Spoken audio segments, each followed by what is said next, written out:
2 years old. Those white folks tried to kill every living brown body in all of Greenwood, my own mama included. Every last one.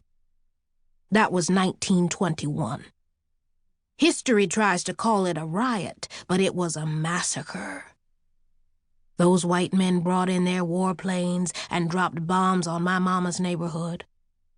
God rest her soul, but if she was alive, she'd tell anyone listening the story.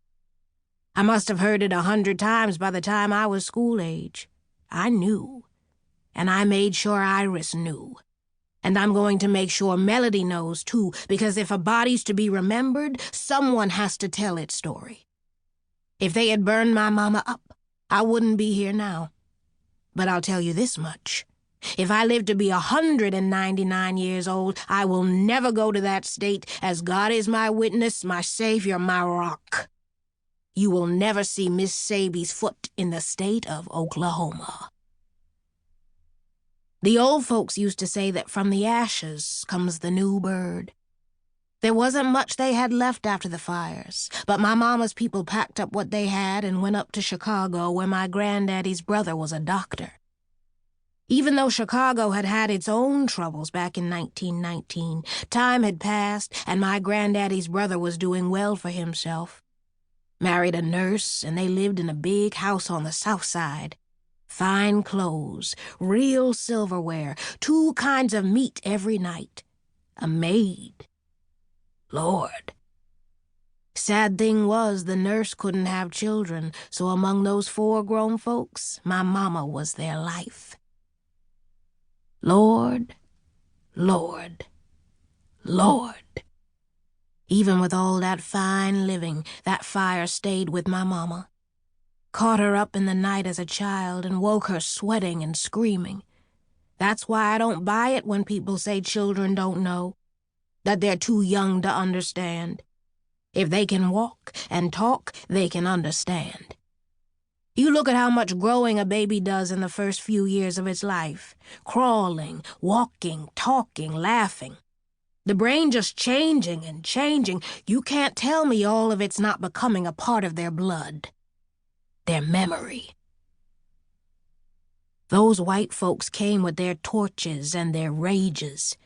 They circled in their cars, hollered out, called them niggers like they were calling them by their names.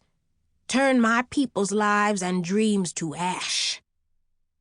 So my mama taught me all I know about holding on to what's yours. I know you hold on to your dreams and you hold on to your money. And I know that paper money burns, so you put it into rolls of quarters and nickels and dimes. And when those grow to be too many, you find the men who sell you the blocks of gold. And you take those blocks of gold and stack them beneath your floorboards and way up high in your cabinets. You let them turn white with cold inside your freezer. And every day you're living, you tell your child, "Don't let me die without you knowing that throughout this house is something for you. Something you're going to need." From the time I could call her mama, she was saying, "Saby, you hold on to what's yours." Even with all these years on me, I remember being a child and asking her about my teeth. Every time one of them fell out, I said, "Mama, this is mine. I'm supposed to hold on to it." Makes me chuckle now. My mama, bless her heart, said, "You don't worry about those teeth. I got them. I'll hold on to them for you."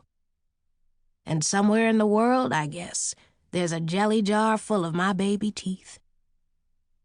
I held on to my mama's Spelman College sweater. Wore it the first day I got there myself and still have it now. Held on to my own daddy's stethoscope until I pulled it out of its black leather case one winter and saw the rubber had melted into sticky pieces of nothing, and the silver disc was flaked with rust. Seems all I had from them was the memories of fire and smoke. Dad and the gold all of them just kept putting aside for me. That gold, the way all of them, my grandpeople and Mama and Daddy, and even my granddaddy's brother and wife, the way they all held deep to the belief that it couldn't be destroyed, that if you have gold, you're good for the rest of your life so long as you hide it.